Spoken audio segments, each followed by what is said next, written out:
Sterling Christians. I'm chairperson of SCOPA. Next to me is Mr. Dustin Davids. Members, over to you for introductions. Good afternoon, Chair, honourable members and members of the AG and the audit committees. My name is Leon van Wyk. I'm a member of SCOPA. Good afternoon, Chairperson. My name is Khalid Sayed. Thank you. Good afternoon, everybody. I'm Benedict van Minden. Afternoon, Noma French and Bombo. Thank you. Good afternoon. I'm Peter Johnson, permanent member of SCOPA. Over to the AG and the audit committee. Good afternoon. My name is Singita Callan from the AG. Good afternoon, Sebelon Africa, Engagement Manager responsible for the audit. Good afternoon, Manandi Leroux, Manager Audit. Good afternoon, Thomas Mamoka from the AG. Good afternoon. My name is Tsepo Motlomi, Auditor General Office. Thank you. Good afternoon, Chair. My name is Peter Strauss. I'm the chairperson of the Audit Committee. Good afternoon, Chair. Andrew Davids, member of the Audit Committee. Thank you very much for the introductions. We're going to start straight away with the Auditor General. Thank you very much. Thank you very much, Honourable. Just start at page 4, because we don't want to go through all Yes, the... no, definitely. Okay, thank you. Good afternoon, Honourable Chair. We are here with the engagement team for the Western Cape Department of Education, a briefing on the audit outcomes for the year ended 31 March 2025. I'm going to hand over to Sebelon Africa. We've spoken about it, that the other pages have been covered, and we'll start from the key messages. Thanks. Thank you, Sangeeta. Thank you again just for the afternoon. I'll jump right into it. Page 4, we summarize the key messages relating to this audit. The audit outcome has regressed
sy naam. Ek het sy ID-nommer ook probeer kry.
To almost just get assurance from the national DBE to make sure that all that stuff is in line, that we don't have the same traverses, same territory again.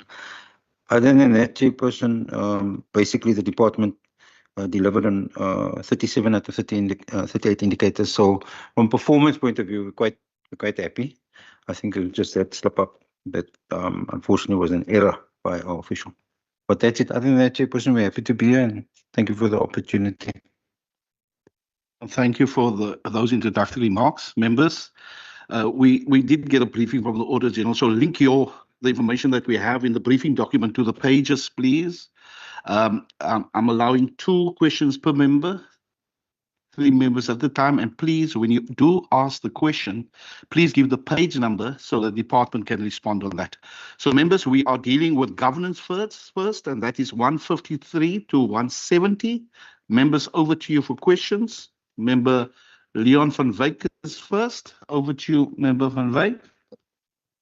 Thanks, Chair.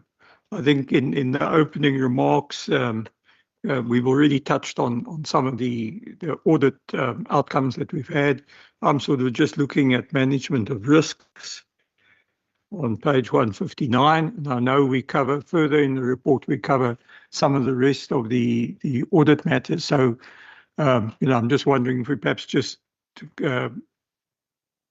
get some finality on the issue there, because I think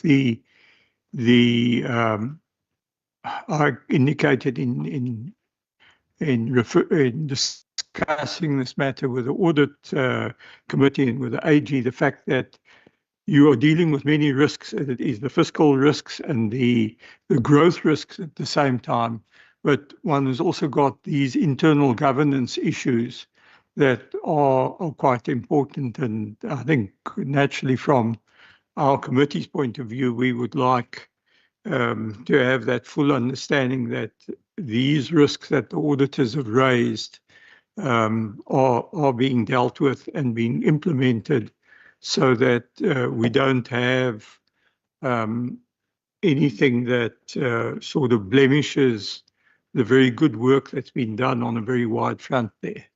Thanks, Chair. Questions on the governance? No questions on the governance. Let me just throw in mine, and you page 160, and you did elaborate on the cases. There's new cases, and then closed cases, and then there's open cases.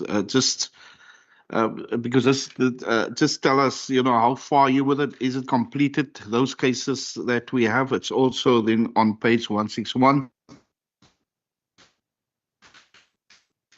And then maybe you have a problem when it comes to delegation, delegated authority. It seems to me that it was said that powers were delegated from the accounting officer, but when the AG checked it, there was no proper delegation of power, looking at section 44 of the PMMA. So we're going to park it there, members, and then Member Petrus, I see your hand. Yes, Chair. 157, Chair, I want to the enterprise risk management policy and strategy. Must that policy be reviewed, or is it already been reviewed, Chairperson? Okay, you got the question? You got the question into there? Is that it, members? HOD, and then I know the minister always says, I'll come in if I need to add. So you can come in afterwards. HOD? So, Chairperson, I will delegate to the CFO to be able to do that, but maybe just general comment from my side. Obviously, risk management is important from my point of view. And obviously, in our management teams, we talk about the risks. Clearly, we need to firm that up, and we'll do whatever we need to do to be able to make sure we get over the line. But as to the specific questions, I'm going to ask Mr. Eli if he will perhaps just address some of the specific questions. Thank you. Yeah, thank you through your Chairperson. I think just to start off again, just to augment what the HOD is saying, I think we as management, we are faced with many risks.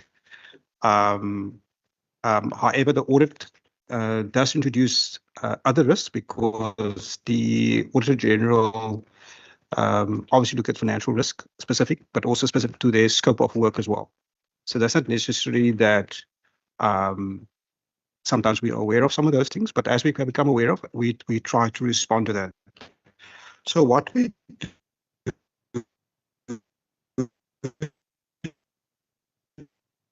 Chairperson, our side, that we report on that, we compile what we call a financial management plan. Some of that is actually also shared with DBE as well. and with other stakeholders, including the audit committee. We report on a quarterly basis around that. So every manager looks at the audit findings, what they call a communication audit finding, and they will give us a recommendation in terms of that. And then we monitor it quarterly during the course of the year. Obviously, the audit is consisting of various parts, the regulatory audit, then sometimes there are special audits, and then sometimes there are sector audits as well. The sector audits is obviously a bit of a challenge because that's broadly into our schools as well. And that's always a challenge to implement that because of the scope of what we have to cover. However, when it comes to the fiscal risk in terms of what the AG is saying about certain compliance matters, we do follow up on that as well. And again, it's regular reporting. However, what does become a challenge is once we implement something, there's always interpretation issues in some cases as well. You know, you could have done it for half the year, but you're supposed to be for 12 months, and so then it's still non-compliant. Although the corrective measures were put in place, but it wasn't technically done for the full year. I'm just using that as an example. So I think, Chairperson, coming back to the question of Mr. Van Wyk, we do that as a discipline. That's why many years ago, for 4 years, we were clean audits because that's the roadmap we follow. We use the AG's management report in terms of the areas they've raised as a roadmap in terms of trying to address what they are saying. Obviously, we can't address everything, but I think those matters sometimes reflect in the audit report, and other important matters, they receive priority. And then there's other administrative matters that we also try to give attention to. I think that we have to note that the DPSA has issued a circular around a non-filling of post, and that obviously affected us in terms of our capacity as well, Chairperson, in terms of our ability to respond to some of these things, because in some cases we weren't allowed to fill posts as they become vacant. We have quite a bit of turnover over the period of time as far as staff is concerned. There's staff leaving for either other departments or other sectors and so forth. And especially in supply chain, that's quite it's a very specialized field. And so you'll find some challenges there as well in terms of trying to fill the capacity, because there are segregation of duties that kicks in there to make sure you do the right thing as well. But Chairperson, we are committed in terms of what the AG wants us to do. They've taken that to the HOD, and I've also shared it with the Minister as well. So from our side, we've made that commitment that we will implement their recommendations where we are in agreement with that. And we will report on that regularly going forward as well. And Chairperson, you asked a question around what is called the forensic cases. As you know, forensics is a shared services in the province, and where we refer cases to them, they do investigation. In this particular case, there was the closed cases, so that's where they've obviously completed their investigation and they made certain recommendations in that regard. So what the department do with them also on a quarterly basis, we report back to PFS around how far we are. In most cases, it has to do with disciplinary cases where we take action against staff, but obviously people have rights, and so that process can become prolonged. But in that regard, we've implemented 73% of those recommendations as far as those closed cases are concerned. But again, it's an ongoing matter, especially around labor relations matters, because people appeal and there's all kinds of things that happen there, and that might be prolonged. Then I think, Chairperson, around the Section 44, just to say, just to be clear around Section 44 of the PFM Act, Section 44 of the PFM Act deals with delegations, and it deals with specific delegations around the accounting officer, where the accounting officer has delegated certain functions to officials in the department in that regard. The challenge that we face this year is that the construction industry is a very complex industry, and there's interpretation issues, and this has to do with the variation of those contracts. What I mean by that is, you come onto the building site, you've given your brief to the contractor, and then he finds, for example, a rock there. He starts leaking and he finds a rock. So now he says to you, look, I can't build further. I need to remove this rock, but you need to give me authority for me to remove the rock, and it's going to cost you X amount of money. And in that particular case, you have to give authority. So we had I won't say similar case, but in principle, we had those cases where there were contract variations and the officials there, in some cases, exceeded delegations. And we've obviously orientate them in terms of the understanding, how do we deal with this and who's, because we have various levels and who's responsible for what in that regard. We've dealt with that in terms of corrective measures, and I'll just talk to that as well. But just to say, Chairperson, that value was created. So the classrooms or the maintenance or the schools, they are standing there. So there was no loss to the state, just to make sure that we fully understand that. But when it comes to the corrective measures, Chairperson, if I can just say it like this, we have now, as a department, we've put what we call a contract variation register in place, and with the name of all the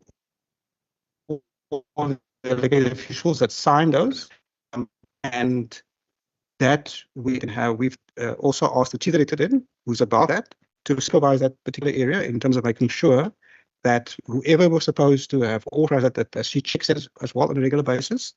And then also we have a second layer where the payments then goes to, say, finance, that they also check that as well for us in terms of making sure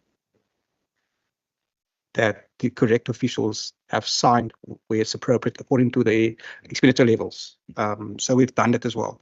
And then obviously, as I said, the chief director will do spot checks in that regard as well. I think, Chairperson, obviously, we will obviously engage with internal control as part of the follow-up to make sure that they also check that particular area, just to make sure that everything there is in order as far as assurance is concerned.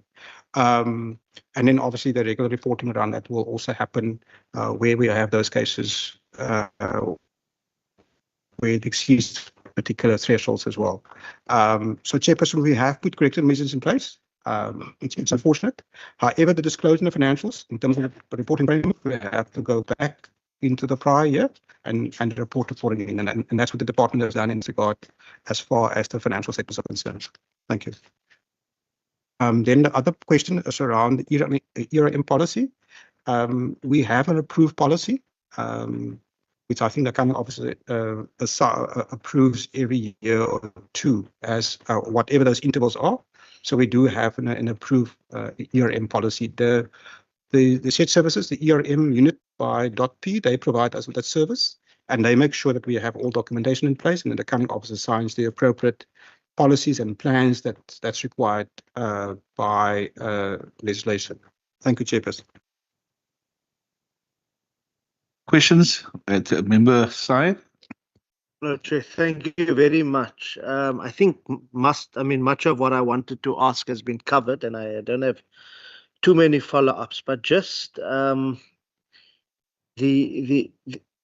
me, with regards to accountability to SCOPA and Treasury, if I look at page 162, the department was previously instructed. Now, I'm not a member of SCOPA, so maybe if I missed something, it would have been, maybe you've covered it.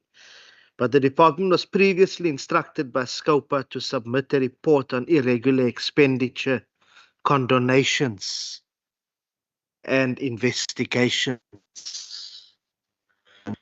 Now, I wanted to get a sense, has the report been finalized and submitted?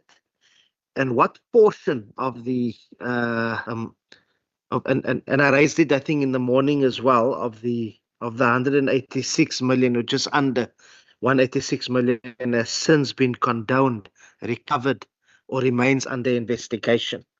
Then the other question I have tied to that as well, and that's going to be it from my side. Given that the financial management improvement plan is meant to address some of the recurring findings, can the department specify which elements of the plan directly target irregular expenditure prevention, and whether any progress has been verified by Treasury and by the Auditor General? Thank you. Here, Member Mbombo, just to say that we did get the report and it was circulated to all the members. We got no feedback from members, but the department briefed us on the 20th of June that taken place. So I'm just answering that from our side. So you did do your job. They did, and we did circulate the report to all Scopa members. Thank you, Member Mbombo. Thank you for the explanation on the part of the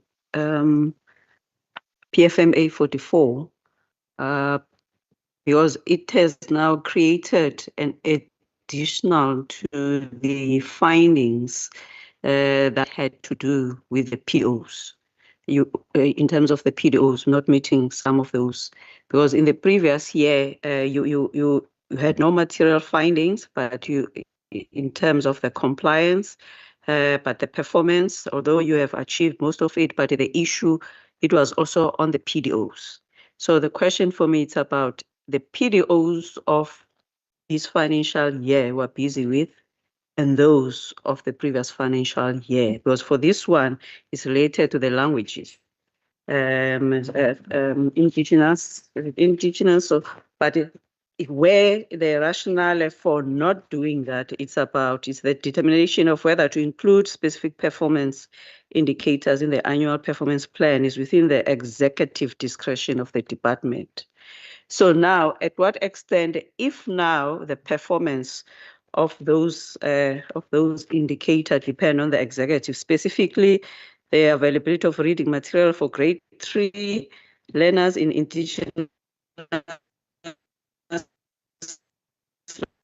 languages, the language. If now you are saying that it depends on the executive, and down the line, like the AG has indicated to us as a scoper that you need to follow up with the department. So it means sometime the chair will write to you and come and ask for the progress. But whilst we are starting now with this, with the report now, at what extent that there is an appetite actually in terms of creating these performance indicators that made you to have the materials findings on the PDOs. So the question is about the previous PDOs that gave you the materials findings in regard to the performance, and also the PDOs of this financial year that again gave you the materials findings, although the rationale in regard to the MTSF and when these were done and all of those, but your reasoning that it depends on the executive. So at what appetite?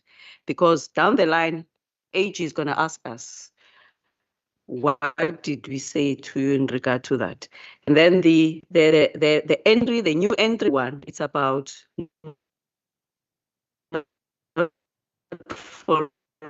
following the laws as infrastructure, but you have explained that you will be looking at that so that it doesn't happen again for that part. But I'm interested in the PDOs. It's different from the last years, and with these ones, what are you going to do with it when it says that it depends on the executive whether they want to do it or not? So does it mean that you will end up having again the materials findings? Just making an example, in health, in my previous executive term, there were some of the indicators that we didn't want that were imposed on us. But what we did was we negotiated to be part of the National Treasury and the National DGs and that committee that compile these indicators to influence them in terms of why we feel like for the Western Cape, these won't be applicable. But you can do the same thing, but in a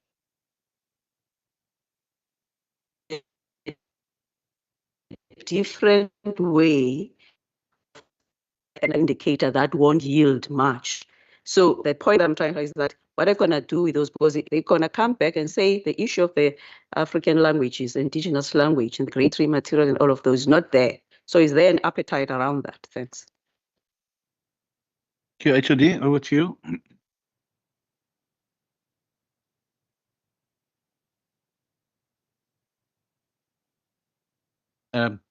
Thank you very much for the question.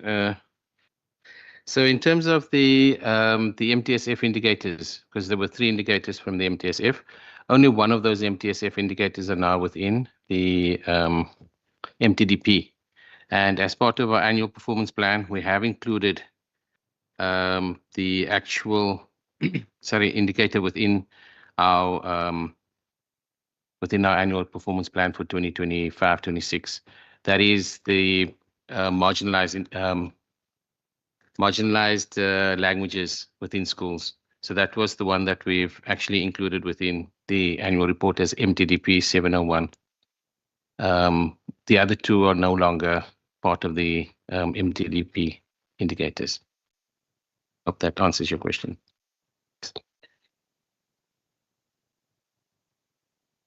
Yeah, now you can answer. I acknowledge you. Thank you. Sorry, no, I get now the answer for that. That is only one left. The others now, there are no more. So what were the previous PDOs that resulted in the materials findings for the previous budget year? Because it's both, you have got materials findings on PDO for like year after year, but this year additional is about the compliance as well. So what were the other PDOs that impacted? Because the issue for me is about when they write, the department has regressed. It's kind of like, that's what their AG writes. They've regressed because now they've got additional, but now the interest will be what happened with the previous budget year of the PDOs, because one might think that you are a serial being naughty in terms of not taking care of the PDOs. Let you work through the HOD. I'll work through you because otherwise you get dialogues and I don't want that. So we work through the HOD. Okay, so unfortunately, just give the facts just in terms of the situation. But in the current year, we actually had a finding in the previous year that certain things should be included.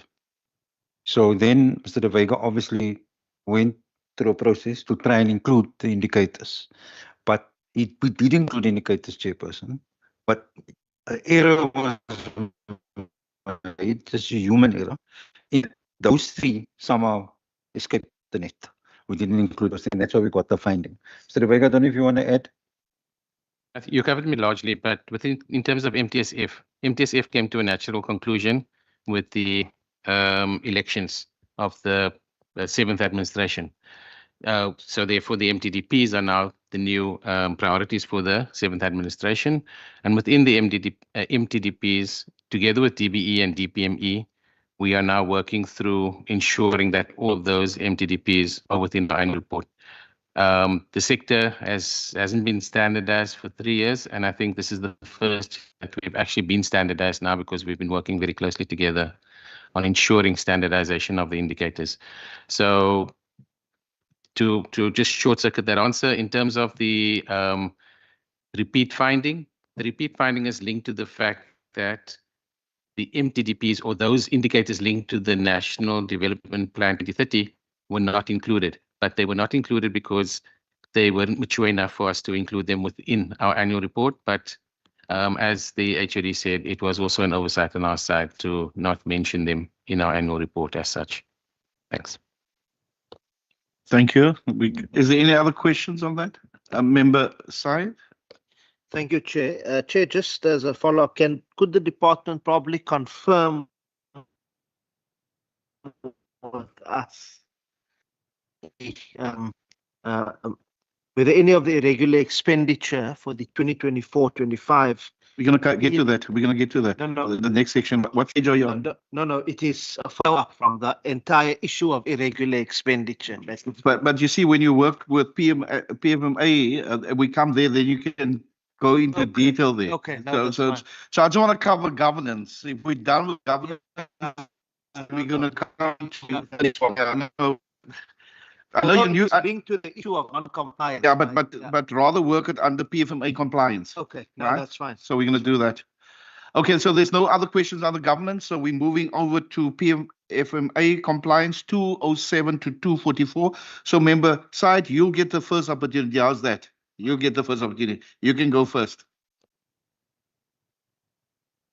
I wanted to ask, and I think it's broad, but also specific, whether any of the irregular expenditure in 2024-25 relates to the Masekame trading or the State Information Technology Agency, which I've raised it last year as well, network contract. It was previously flagged for non-compliance and subject to a legal review. Thank you. Questions? Or is there the only question? I'll get into that later. Yeah, let me just Okay, members, other questions?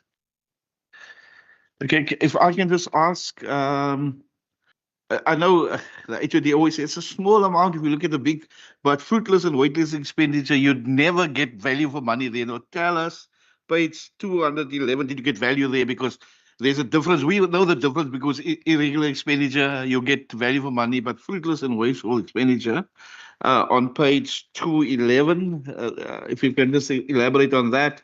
And then 212, I see there's it's almost like your accidents, your GG accidents has increased there quite significantly, and then theft, other material losses, theft has also previous year you didn't have any, and now you have those ones.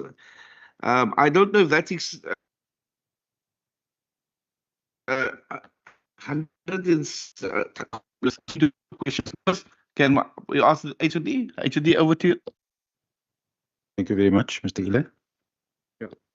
Chairperson, just in terms of the question that Mr. Sayed has asked in terms of the irregular expenditure, the one matter, the CETA matter, that's been referred to National Treasury. They are still busy with that. We have been communicating with CETA in that regard, and we're waiting the response to provide a response to National Treasury's query. The difficulty for us, Chairperson, obviously CETA is a national entity, and then we are obviously have to follow protocol. That's the regard again in that regard. Then, as far as Masikame is concerned, I'm not sure if Mr. Mapisi can respond to that for me in terms of Masikame, irregular expenditure. Thank you. Chair, there is no irregular expenditure for Masikame in terms of what we have disclosed or under assessment or under investigation. Thank you. Can I answer? Chairperson, as far as which is why some expenditure is concerned, Chairperson, in terms of law, when state employees use the G card, they are, what's the correct legal word? They're indemnified, because the state carries its own insurance, it's self-insured. So when vehicles are damaged, when somebody else wrote into somebody else and so forth, they covered, and we have to then repair that as well. So that's why it's under material losses. But we do follow a particular protocol. It must be the case must be registered with police. They have to give a full report, and then we also have also cases of hijacking as well, which also causes damage to vehicles as well. Probably the committee is aware that GDCAS is a target for criminals as well. As far as the GPF interest paid is concerned, I'm not sure if Mr. Busy wants to report on that, but that's also just to say, Chairperson, as a department where officials are liable, we'll deal with those issues in terms of consequence management as well. We normally deal with that through our labor relations, but I'm sure Mr. Busy can just report on the GPF interest paid as well. Thank you. Sure. So, on the GPF interest paid is exceptional cases of employees whose contributions were not paid, and this is normally has to do with officials that has got a long service record. So when the service record is corrected, then there is findings where it is found that there is instances where the start date of contributing for the GPF was not correctly captured, and the recorrection of that contributes to the state needing to contribute from an employer perspective and interest portion. So it's exceptional cases, anomalies on our side that we are seeing, but it's just because we are a big sector that you would maybe continue to see some of those anomalies coming through because they are detected normally when people exit the system as well. Thank you.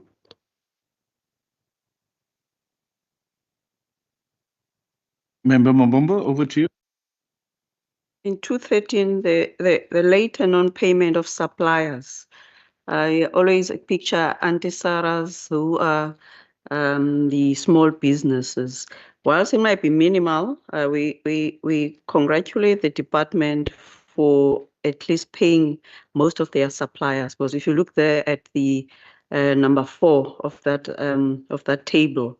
There are many that have been paid within, but there are those who have been paid, like in 97, after 30 days.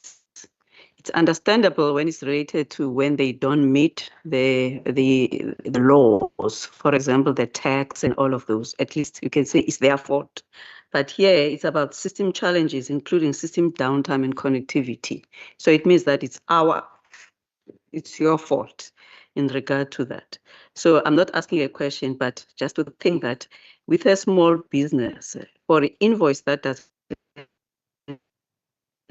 get paid, huge impact, more specifically under the context where we know the poverty and the people going to bed without food. So any invoice that is not being paid, it does actually contribute to the issue of the socioeconomic status, more specifically, because I look around page through in terms of your suppliers and the supply chain. There are many of these SMMEs that are the Danis might probably be part of the 97, and it's because of the system.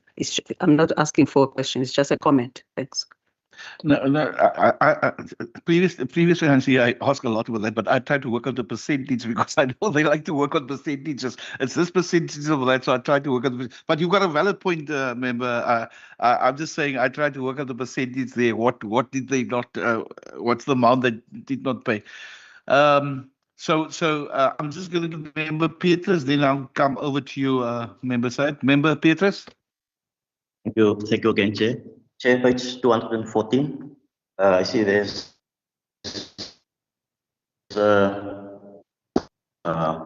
expansions and extensions of contracts. Can we have some more information on that, please, Chairperson? Okay, thank you. We've got that, member Syed. Thank you, Chair. Chair, just on page 215. So the WCD reports several significant contract variations and expansions under the PFMA compliance section on its 2024-25 annual report. But I just wanted to, my observation is that there's very little, the tables provide very little to no explanation or justification for the increase in the contract value as required under the National Treasury Instruction Note 34. So 2 cases in particular I want to ask about that one. Some scrutiny is Project 2, the Royal Security CC. Original contract value was 571,000 with a current with quite a, there's basically quite an expansion. Page 215 shows that. I just want to know what's the explanation for that. Then also Project 8, Blue Network Consortium. Also quite an expansion there. Just wanted to get an explanation for that, Chair. Thank you. That's it for now.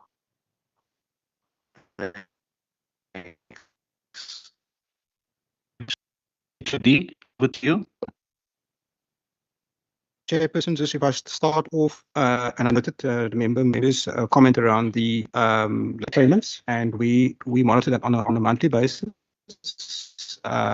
given the volume, because we do understand the aspect around especially small suppliers and their cash flow issues as well. So we have a full understanding and appreciation for it as well.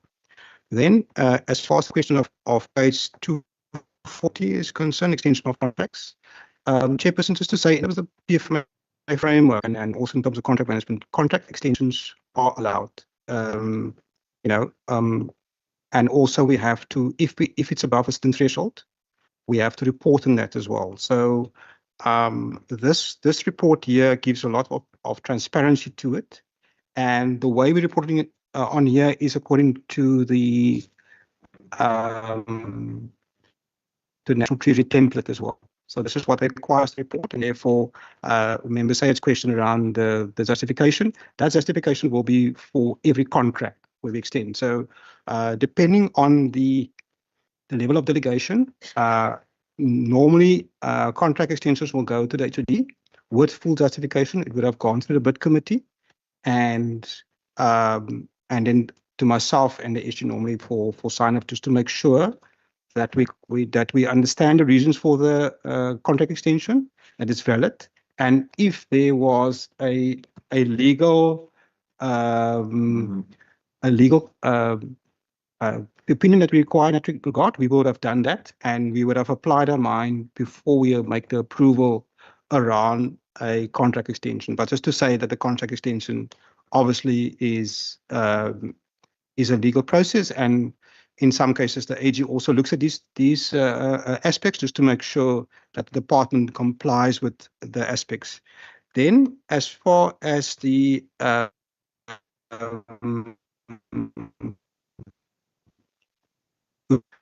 comment around security contracts. So there is a challenge in the province around security contracts, and the instruction from PT is that until they resolve the central procurement around security contracts, we have to extend the current contracts, because we don't want a situation where state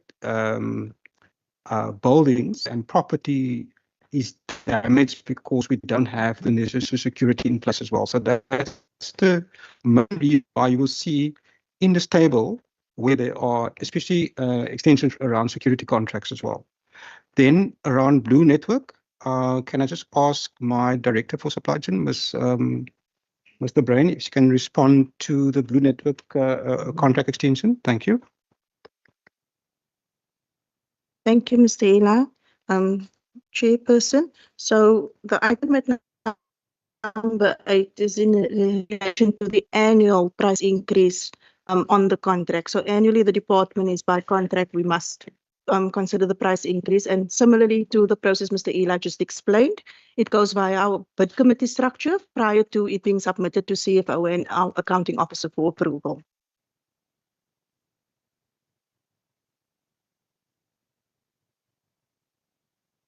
Then Member Syed, Member Basil Peters, over to you. Chairperson, I just want to know, do we have, or the department have any automatic renewal contracts at the moment? Thank you very much, Member Syed. Chair, just on that one, I hear the explanation, but if I go through some of the annual reports of other departments, I see that there are explanations. So why here is the, it's just taken as, I mean, I find that a bit strange. Maybe I can be taken into confidence on that. Thank you. Yeah, HOD, we can ask for further information, but let's just hear what they say, and then we can take it from there. I just want to say again, it's the same question that Member Mbombo was asking about the paying of the invoices. So if it's your fault, do you pay extra because it's according to this information, it's your fault? So do you pay extra, and what is the average that you then pay? Other departments come here, they say departments differ. You can't compare, but there's some departments that come here and says we pay in 4.5 days. We pay in 10 days. What is your average? Do you know what's your average when you pay? Thank you.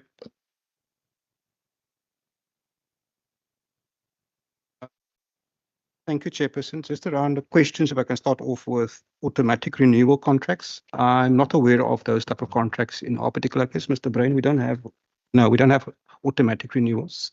I don't think it's sound to have automatic renewals, because that is legally, that doesn't sound right, because then you also you start going into compliance issues around, so on what basis do you renew, etc. and so forth. So we don't necessarily have that. Then Mr. Sayed's question, Chair, I think it depends. The smaller departments might have, I don't look at their reports, but they might have fewer contract renewals than us, and therefore that gives them luxury to explain it. In our case, if you go to this report, there's quite a few, because then this document is going to be extended if we have to explain everything, especially if you go to Linen Transport as well. You'll see what, because we've got about over 400 contracts in place there to try and explain that. But again, Chairperson, we're open to suggestions. I think we will have a look at that and maybe give, apart from what we just described at the top, maybe if we can somehow, and we'll also engage with PT, if there's some way we can give some sort of explanation as far as this is concerned, just to make it easier. Chairperson, then you asked a particular question. Now, normally, when you pay late, exactly what normally happens when you pay late in general, the supplier might opt to charge you interest. And then that will go to Food System Wasteful. You would have seen it there, but we don't have that. What we normally do is, for some odd reason, we will pay we normally pay within 30 days. That's the standard as promulgated by National Treasury. If the supplier wants that earlier, we'll try to do that. But the standard is 30 days. If for whatever reason, in theory, that we make a payment late and what the suppliers normally do is they will threaten us and say, look, if you don't pay it by that date, we'll charge you interest. And so normally we'll try to meet that date to make sure we don't pay interest. Because what happens then, Chairperson, and this is in theory, if we do have to pay interest, there's consequence management. Unfortunately, that loss might have to be recovered from an official, or they will have to take disciplinary action against that official. And that's what we try to avoid. And that's why we follow a particular process to pay within 30 days. And where we can't, for whatever reason, the systems are down, etc., we normally communicate with suppliers. I think the big thing that, in my experience with dealing with suppliers, they just want to know something, that they're getting attention, that you're informing them what's going on, and by when can they expect payment. Because like the member said, they're running a business, they want to manage the cash flow. And that's the main thing. Our general trend with suppliers is if you have a very good reputation, I don't want to quote other departments, other provinces, but generally have a very good communication and relationship with our suppliers. So they know if we are late, that we have a challenge. Either we have an issue around the invoice itself, that we think the invoice is not correct, or we have a query on it, or there's a technical challenge that we have no control over. But again, we normally just communicate that to them.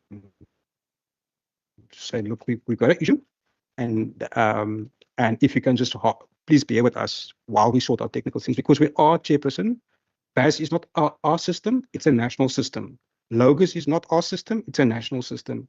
And if there are challenges, we need to first go through PT and through the structures to try and resolve that. But again, we try to put the communication out to suppliers, so there might be an issue. Thank you, Chair. Chairperson, by nature, I'm fairly competitive. Which department has the best average, and perhaps we can compete next year? Members, is there any other questions on the PFMA compliance? We're going to go over to the financials. Over to you, members, for questions on the financials.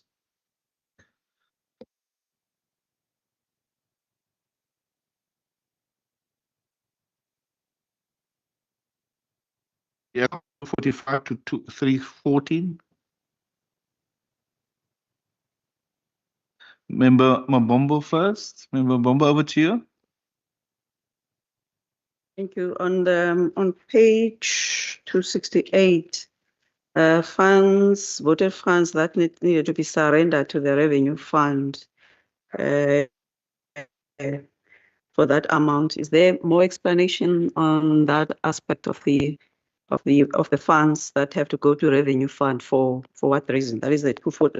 Chair, can I just do all? Yeah, okay. And then on more information on page 266, I'm sorry to keep on going back and forth. The procurement for the mod feeding program, the MOED feeding program, that was not completed at the end year as initially anticipated. Because I was talking about the poverty, now I see there's also a feeding program that was not completed at the previous year as initially anticipated, like on what reasons? Because if you look at your the HOD's preamble and all of those, it all talks about the state of economy. So when there's an opportunity to feed and then now end up not being able to feed, at what extent that has been also, I mean, what reasons? And then I also acknowledge that the department did over-collect on its revenue for this budget financial year, which is a major contributor is because of our over-collection that was due from the recovery from the debt collection. So I'm just acknowledging that at least you managed to get more money. And then in the last one, on the 285, there's an increase in consultants in regard to the business and advisory service, mainly due to the grade R6 and 9 testing project during the 2024-25. Probably, maybe I'm not aware exactly what is happening in the sector.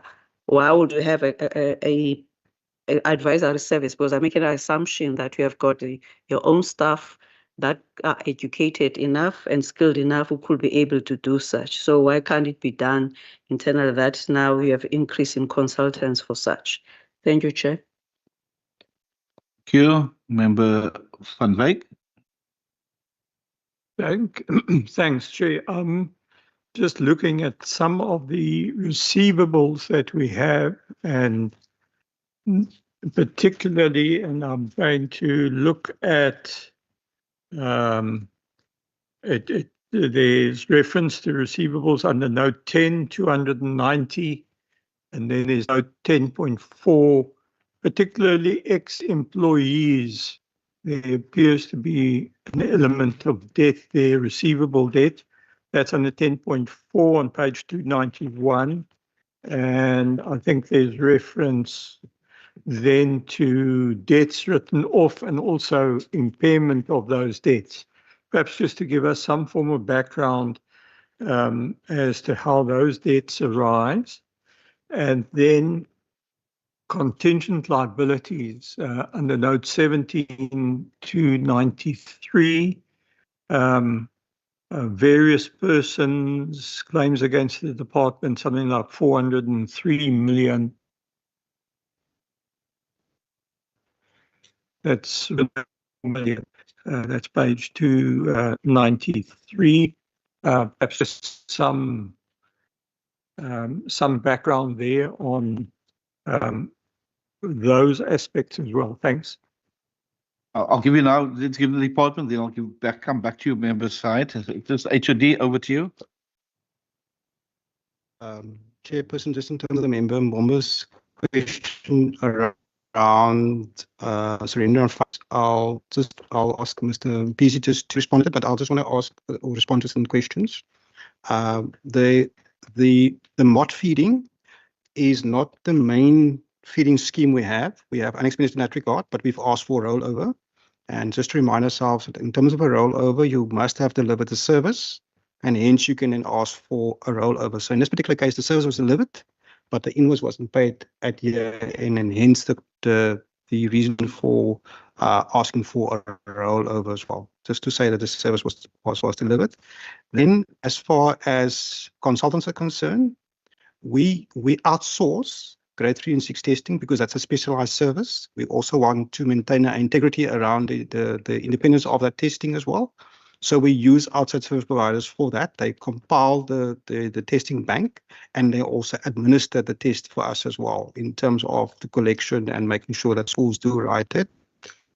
For the SCOA codes, it goes under the consultants. That's where the classification lies in terms of description. So it's a kind of, let me say we try to comply to the SCOA codes as far as possible is concerned. Then, Chairperson, as far as continuing liabilities is concerned, those are claims against the state where the members of the public, when a learner breaks his finger on a rugby field, we get sued for that. When teachers get injured, whatever, or get threatened, life-threatening, the state gets sued for that. And those court cases can run over quite a number of years.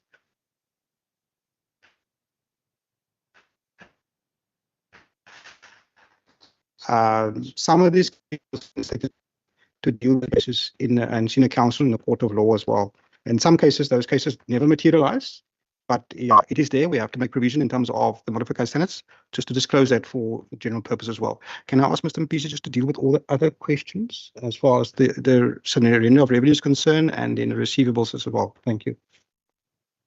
Thank you, Mr. Eli. So for voted funds to be surrendered, it's the issue of the budget that we're not able to spend, that 0.2%, to which we have requested a rollover for. So despite us giving the funds back to Provincial Treasury, we are still asking for the rollover, and they are going to, by indication, going to provide the approval for the amount to be rolled over in the following year. But the issue of not being able to spend that money has been explained by Mr. Eli. It is the issue of some of the invoices that could not be processed at year end, given the last runs of the year in terms of the system that we are using, as well as the cash flow reconciliation. Then the revenue part is acknowledged in terms of the collection as a comment. It is in a very severe environment if you're looking at the economy. Then in terms of the receivables, how they are occurring, it's majorly cases of leave without pay that actually end up being interpreted as a salary overpayment, where you apply for incapacity, extended period, and by the time that your application is concluded, you have already exited the department. Therefore, by reconciliation of what you would have been eligible for, entitled to, then the rest of the money then becomes a debt. And historically, we had health risk management contracts in the past, and that amounts comes from that historical context. Then in terms of the impairment by our debt management policy, every debt that is over 3 months, we consider it impaired. In simple terms, doubtful, in terms of us, the ability of us being able to recover the amounts. So hence you will see the relationship in terms of the phasing in of the write-off that we are doing, the relationship that we are trying to build with Department of Justice in assisting us with debt tracing. We have previously a debt collector contract, and when we look at the results that we achieved, then they were not as good as the internal resources that we are using. Hence this year, we are able to attribute the success or much of a percentage of recovery towards the internal resources and the strategies that we are employing at this point in time. Thanks, Chair. Thank you. I must first give you Masayed, and then I'll get to the other members. Masayed, over to you. Chair, on page 249, I've got a couple of questions there. Point number 19, public ordinary school education. I just wanted to get a sense, look, in my understanding, this is a very critical service delivery program. Why did the WCD exclude the medium-term, the medium-term indicators, MTSF indicators?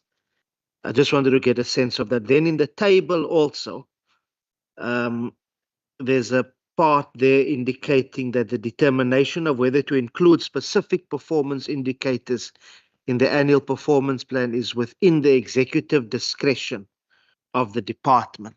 So perhaps the MEC can then explain why those indicators are not there. Down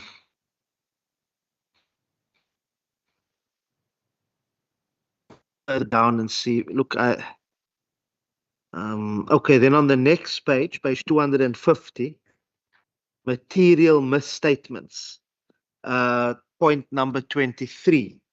Why did the management not correct the material misstatements?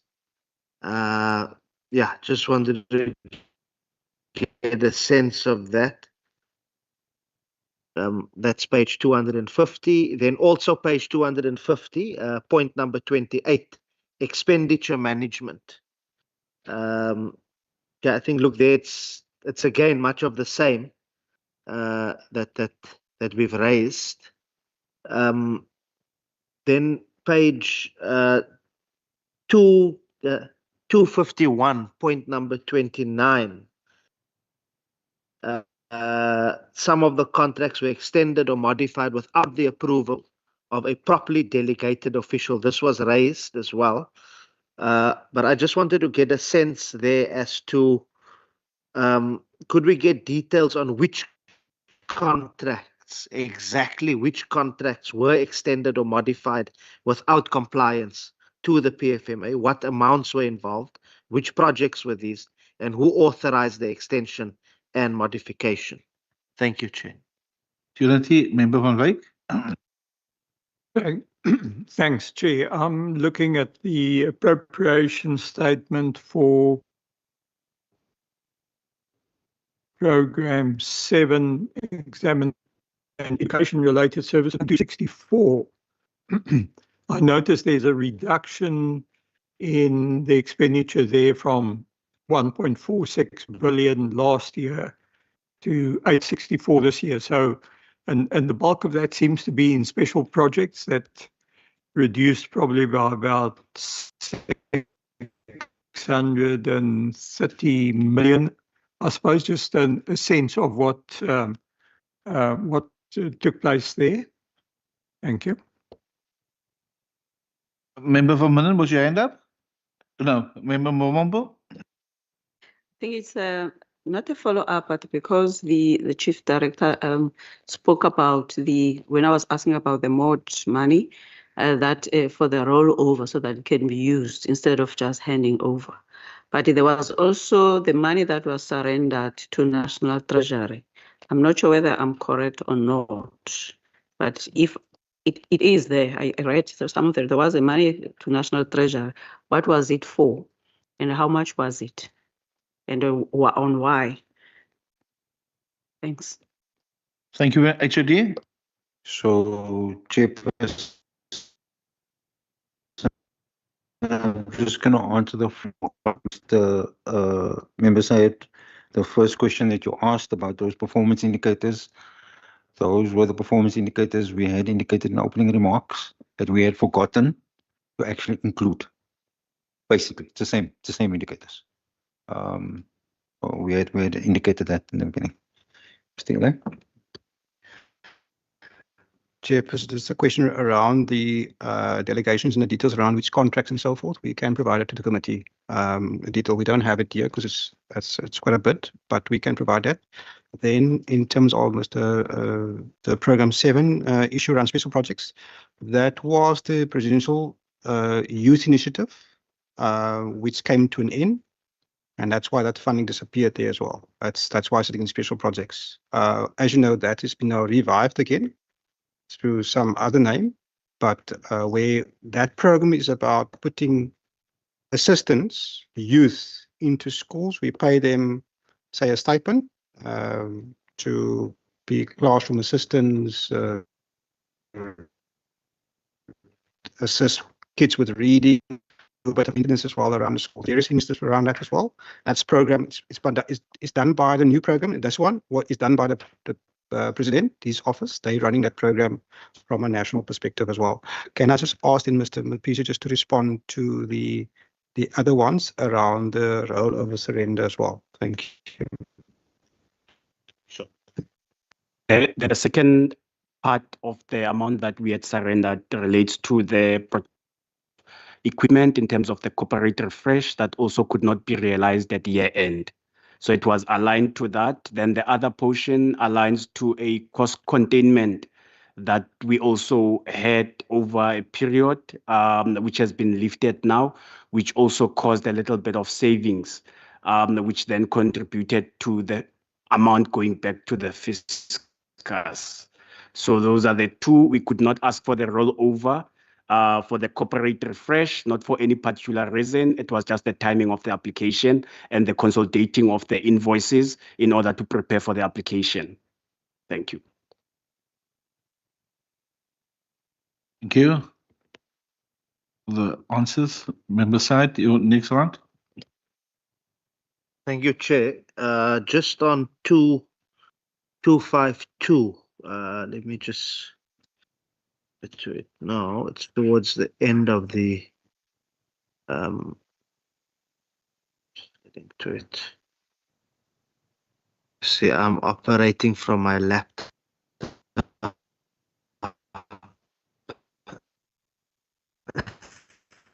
I've got the annual. Okay. Yeah, 252, just towards the end, point 36. The Auditor General is saying there that leadership did not ensure adequate reviews of the annual performance plan after the adjustment thereof. And it goes further. I just wanted to see, could we get a explanation as to why was this the case? We obviously had the AG here, but I want to hear from the department because it implies, I mean, at the surface level, it can be viewed as a disregard for the laws, not just the PFM and treasury regulations. But I'm sure that's not really the case. I don't want to go into it, but I just maybe if we can just get an explanation on that. Thank you. Any other questions? No other questions, HOD? Chairperson, that's the same three indicators that have been indicated on the previous page that you asked previously. It's the same three that we, in error, had not included. So basically that's in saying, well, you need to improve your oversight. Understand? I also want to assure the honourable member that it is absolutely not a disregard. We take our role very seriously, and the challenge, as I mentioned in my opening remarks going forward, will be to ensure that we strengthen our systems so that we ensure that there is not a repeat finding. It's a question on page 250 about the program 5, early childhood development. Now I know the targets achieved was 80%, 100% budget spent, but I know you move the money. You've moved that money, but now so target. So the question that we always ask is, you spend 100% of the budget, but only 80% is achieved. But then I know maybe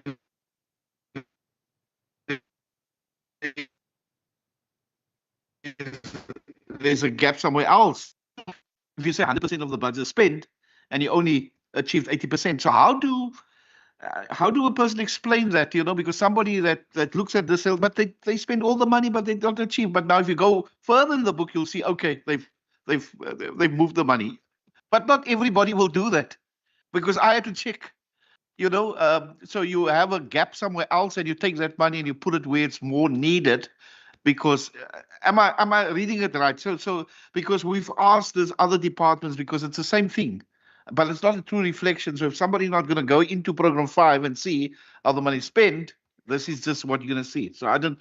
Actually, do you understand what I'm saying? No, Chairperson, I do understand what you're saying.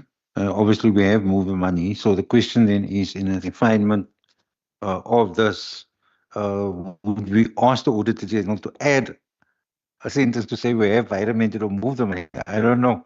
This is the AG's report, so we can't say. You had to read a little further to see where's the other money, but not everybody's going to do that. So it doesn't look good. Members, is there other questions? Member Sai? Yeah, Chair, thank you. I think you've just on the ECD development, you've now prompted. I want to go then to the next one, infrastructure development program D. Firstly, before that, we don't want to be. We've been raising this just on some of these areas, and this. Is there any? What is the consequence? That surely they might. We're not saying people must be punished to hell, but I just wanted to know: is there any consequence management, Matt? That's. But just to get to section D on program 6, infrastructure development, page 252. The AG noted non-compliance with laws and regulations in implementing the infrastructure development framework. What corrective measures has been instituted to prevent unauthorized contract variations? I just wanted to get that sense from that there. And then I think, I'm covered generally. I think other stuff I've already looked at. Thank you. And others have covered. Thank you, HOD.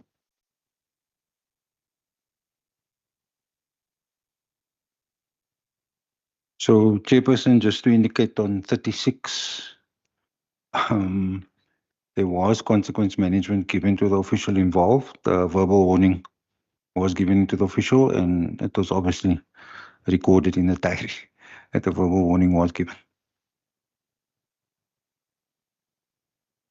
Chairperson, in terms of paragraph 37, that is in relation to the section 44 non-compliance, which I reported on. And again, like my HOD says, this is now just about where the AG is just requesting that we tighten about oversight over these things as well. And I have covered that in my detailed explanation in terms of the increased oversight we will have over this particular matter as well. Thank you.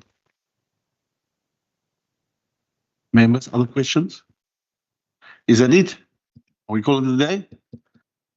Right. All the questions asked. The others is all minor questions, but I think the important questions were asked. So thank you very much. Minister HOD, we're going to call it a day. We're going to wrap it up. Some of your team came in. They said 6 o'clock. I said no, 5 o'clock. Somebody else said 4 o'clock. So the 4 o'clock weeks.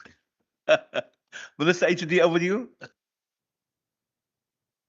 No, Minister, maybe just to thank Scopa for oversight, for spirit of engagement, which is very important in a large, complex organization like ours. Clearly, some deficiencies on our side, which we will remedy next time around, but thank you very much for the engagement. Thank you very much, Chairperson. Thank you. Also, from my part, thank you very much for the engagement. I opened by saying that there is some work to do. Clearly, in the period going forward, there's going to have to be a system strengthening, and we look forward to keeping Scope informed and certainly to our forthcoming engagements. Thank you.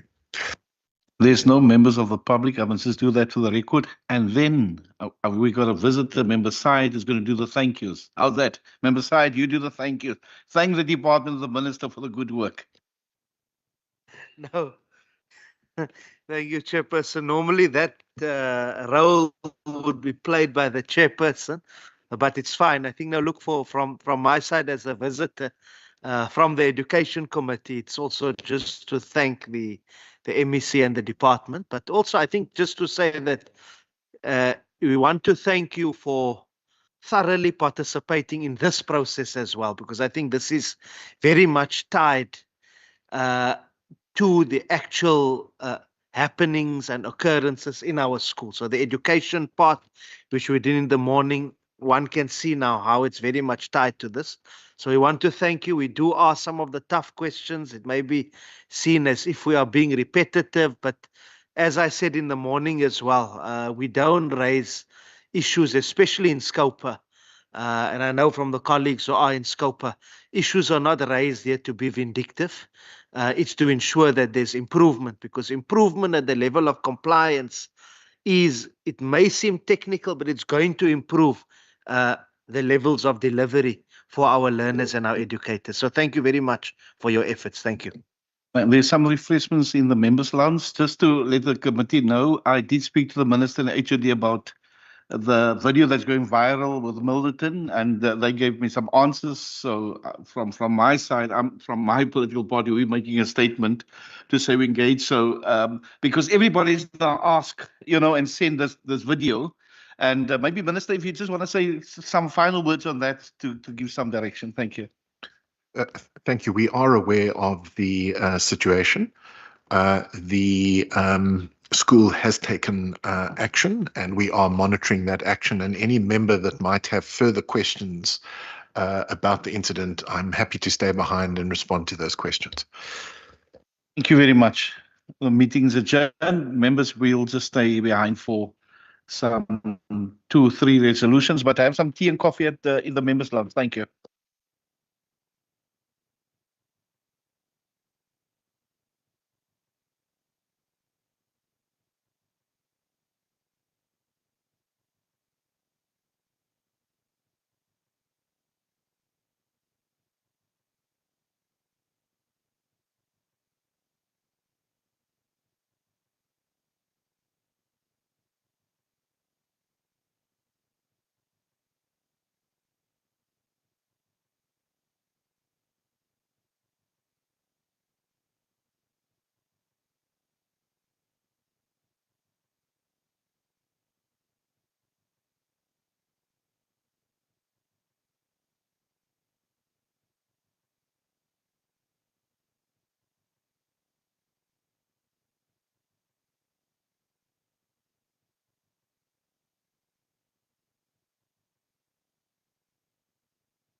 So as I usually do it, I think member side was caught off guard. With the thank yous every I got to the thank yous every day. I must give somebody opportunity. So everybody there got. Remember, Bobby, you didn't get yet yesterday. You walked out. You came back. You was yesterday on the list, but then I had to get Member on way to do the thank yous. Yesterday when you just came in, we did the thank yous. Remember? Yeah. So, the very capable procedural officer have a couple of resolutions you just want to read, and then we can add or just accept as is. Thank you. Chairperson, thank you. Honourable members, through you. Chair, there's just two requests for information or the department say that they will be the committee for further engagement increases, etc. Yes. On page 215, the department said they will forward us a report on that, Chair. And then again, from Member Syed, note 29 on 251, the extension of the contracts with our compliance to PFMA, what were they? And the department indicated that they would submit a report on that, Chair. Chair, I don't know if there's any resolutions perhaps on the programs that the AG mentioned, Chairperson, for any oversight in the year? We'll have to do something in that regard. Maybe you can maybe just compile something because they've given us now a responsibility to monitor, and we must do that. Because at the end of the day, Scopus reports when it goes to the annual report, we tick the boxes there to say we've done that. So, Member Vivek, I see your hand is there. Yes, look, it is something that I believe we must ask the department to give us a report on how they are dealing with the audit reports and the management report and the various recommendations that have come out of the AG that they need to correct or rectify. Is there any other contributions, Member Mbomba? I think for the PDOs, they did confirm that it's only one now they're going to deal with, which is the indigenous language. The other two fell off because now they are no longer part of the medium-term budget, but they were part of the medium-term framework. So there's no need. So for me, to follow up on the PDO, I don't think it's an issue. The main issue is about the Section 44, because it has got to do with the laws related to the infrastructure. And they have got about 2-point-something billion of infrastructure in their last program, I think program 6. Plus also remember, they also get for disaster in relation to the building of schools. I think it was 200-something million they received late last year as part of the BFI. So therefore, they've got a large foot when it comes to infrastructure. That now the AG said that they didn't follow the rules and all of those. So whilst the CFO was explaining all of those, but I could hear that they were just circling around, because at the end, according to the PFMA, the accounting officer is the one who's in charge. So the accounting officer is supposed to have actually been open about it, and then instead of passing the buck to the CFO to explain. So that's what he was supposed to do. But at least they've got it. So I think for me, that part of, because they've got it 2 I'm not sure it's 2.8 or whatever, 2.6 of their 31 billion of their departmental budget, 2 billion is for the infrastructure, more than health, more than any others actually. So for me, that part of the following the laws related to the infrastructure, plus now to add, because they've got an infrastructure framework and so the plan, probably through you, Chair, maybe the PODD, you can maybe ask even for, because they are supposed to have revised it according to their documents, just probably to get that part, the whole of the infrastructure, their infrastructure plan.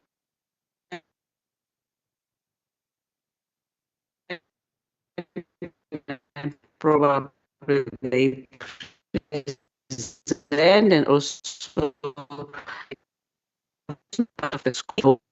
So I understand it fell off in terms of delegation, because if I'm acting as a chief director, I cannot have a delegation that's supposed to be about signing off monies because I'm acting. So it means that the person who's supposed to be the position, yes, but if I'm acting, I don't have those powers. I think it's one of the challenges. They've got quite a lot of the senior SMS categories of positions that are vacant. Probably, maybe it's one of those reasons. Thank you.